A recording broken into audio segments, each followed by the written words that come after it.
Hello everyone, how are you going? Welcome to a POV of an Aussie Christmas, something that I'm sure just completely baffles the rest of the world, given the whole Southern Hemisphere thing. It's done a little bit differently down here, and so let's just see what the better side of Christmas really looks like. Next! Oh, hello there. Oh, you're an Australian, are you? Great, and it's Christmas time. Okay, this should be fun. Changing your t-shirt because it's so hot. Burning your hand on your seatbelt. Burning your thigh on your seatbelt. Burning the barbecue. Burning the ham. The dad that dresses up as Santa absolutely frying inside of that costume. Despite the fact it's 7,000 degrees, having a hot dinner and standing around a burning hot barbecue. Sitting by the pool. Burning yourself on the bluestone around the pool. Copious amounts of beers, wine, gin, vodka, sangria, whatever, spiced rum, muscat, mulled wine in the middle of summer. Mate, calm down. I mean, he's not wrong, but he does need to calm down a little bit, or at least slow down. Maybe just not do all of that at once or for one person. I mean, maybe have it all on display. People can take their pick, but really, maybe not just mix them all up in one human body. I mean, in saying that, it is definitely important to be keeping your liquids up and otherwise just sweating that out. And you will be sweating it out unless you were just in the pool, or sometimes, honestly, even if you were in the pool, you were still sweating. It can be that hot. I mean, yes, that does give you plenty of reasons to be seeking out any and all bodies of water, be it pool, ocean, lake, dam, I don't know, the list goes on. Even a puddle, if you can find a big enough puddle, that will do. I mean, really anywhere that you can enjoy just the obligatory pool toy that at least someone in the family gets. I mean, it's only going to probably last a day or two, or maybe three if you're really lucky, because these things just get absolutely scorched with UV. And then just the amount of people and times that these poor things just get elbows dropped at them from the top rung or wherever it may be is just, I mean, there's no surprise that they pop, let's be fair. But hey, so far this guy's just been on an absolute roll of just ticking every hot Australian Christmas box there is. Eggnog. I don't even know what eggnog is. Eggnog. Going to get a real Christmas tree that dies within a week, and then you've got to get rid of the bloody Christmas tree. Going with a fake Christmas tree with snow on it, even though you've never seen snow. What? Air conditioning. Spending most of the day inside in the air conditioning because it's so hot outside. And just basically recreating a winter Christmas inside. Keeping the windows open just a crack for the evaporative cooling. Seeing that side of the family for the one time in the year, and then saying, oh, we should catch up more often.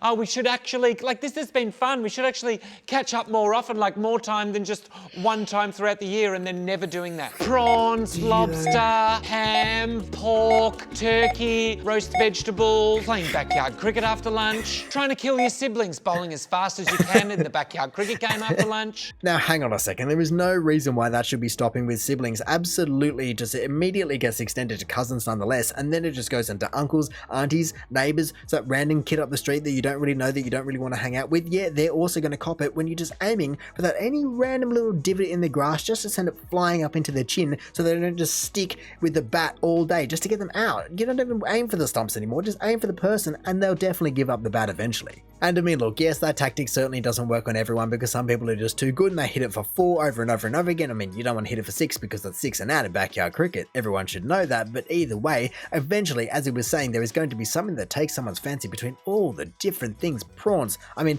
you've got to be pretty upper class to be having lobster, but yes, ham, sausages, prawns, it's all out there on display. Mussels, I don't know, oysters, just take any of the seafood you want, and then any of the red meats you want, and then chicken, be it chicken skewers, chicken sausage, chicken fillets, teriyaki chicken. Honestly, the chicken list goes on as well as all the other lists, and they are all served all at once, all the time. Super dupers. Trying to delay the kids opening the Christmas presents under the Christmas tree, but you say, we'll do it after lunch. We're going to do it after lunch, but never doing it after lunch. Shut up already. Just get the kids. Let's just get the presents out the way, and then everyone can have fun. That family member getting drunk, a selection of desserts, pavlova, trifle, whatever the that is, always having room for Christmas pudding, filling up your recycling bin in 3 minutes, leaving a 6-pack of beers out for Santa instead of milk.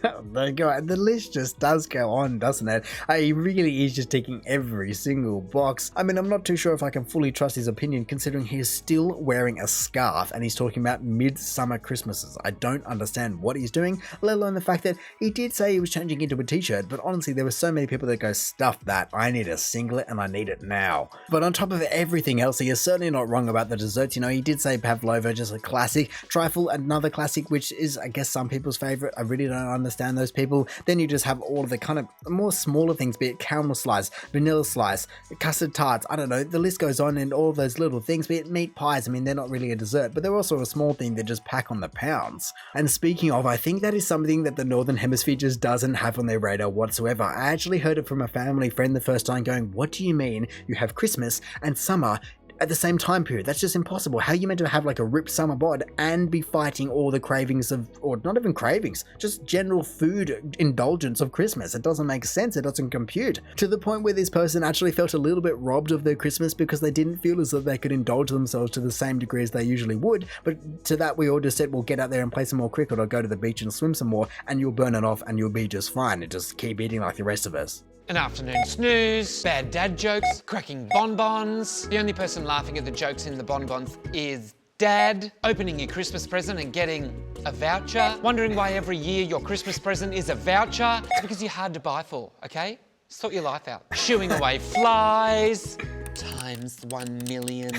Listening to Christmas carols, wanting to kill Mariah Carey, leaving the room when the family starts talking about politics, staying cool by jumping in the pool or putting the sprinkler on, and definitely going down the slip and slide. Oh, speak to me. Yes, get that slip and slide going and get that sprinkler just churning out water, running through it as fast as you possibly can, and then realizing that, hang on a second, I do actually want to be in the water, so maybe I'll go through it a little bit slower next time. I mean, to be fair, being in and around water definitely does serve as a dual purpose, because yes, it helps to keep you cool when the sun is setting at 9 p.m. and, well, it's still 35 degrees out, but at the same time, the mosquitoes love to be out at that time as well, and also the flies simultaneously, and so it kind of keeps those guys away because both of them don't particularly like water that very much. To be fair though, that could very easily be the least of your worries if all of a sudden the adults just have a few too many brewskis under their belt, all of a sudden become a little bit too eager for the slip and slide, and so all of a sudden the kids are kicked off, the adults come in, and they just suddenly become Usain Bolt running up to this thing, going way too fast, especially given the fact that they haven't positioned it very well. So there's a bush, a tree, a car, a house, whatever is at the other end,